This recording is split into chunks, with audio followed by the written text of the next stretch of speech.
ስለዚህ እንዲህ አይነት ፖለቲከኛ እኔ በምንም ታምር ያው ጊዜ የመጨረስ ወይም ደግሞ እድሜ የመጨረስ ጉዳይ ካልሆነ በስተቀር ለምሳሌ እያየን ነው በሀገራችን ውስጥ ያለው አንዳንድ ፖለቲከኛ ነው ብሎ ራሳቸው የሚያምኑ ሰዎች ምንድነው አሁን አገራችን ውስጥ በአዲስ አበባ ምድር ላይ የተለወጠው የኮሪደር ልማቶች እንኳን የሚቃወሙ ሰዎች እኮ አሉ።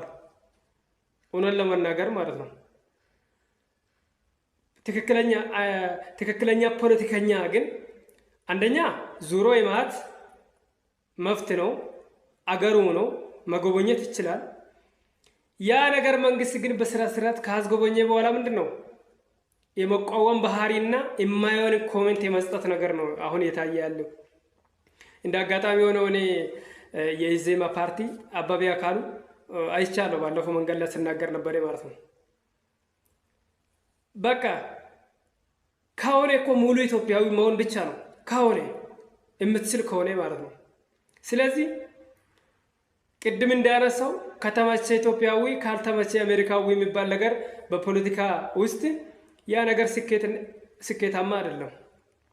ልደቱ ደግሞ ተናግሯ ምን ብሎ ተናገረ?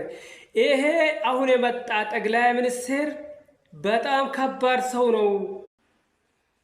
ስለዚህ እንደዚህ አይደለም አገር መወከል በጥፋተኝነት ታውቄ ሳይሆን በትክክለኛ በስነ ምግባሩ ኢትዮጵያዊነት የተሟላ ስብዕና ሲኖር ብቻ ነው። ያ ማለት ምን ማለት ነው? በእኛ ሀገር የተለመደው የፖለቲካ አይዲዮሎጂ ከ97 ጀምሮ በግርግር እና በመመሰል ነው እንጂ ስርቅል የፖለቲካ አመጣጥ ወይም ደግሞ ኢትዮጵያ የመሰለች ፖለቲካ ይዞ የሚጓዙ ፖለቲከኞች የለም። ያ ማለት ምን ማለት ነው? ብዙ ነገር የሚያስተምራል። በየአመታቶች የሚያልፉበት ጊዜ ለምሳሌ 97 እና ልደቱ መውሰድ ይቻላል። እነ ልደቱ ያው በአዲስ አበባ ዙሪያ የተናውጡ የነበሩ አንድ ጎበዝ የተባለ የተዘመረለት ያው ወቅቱ ፖለቲከኛ ነው።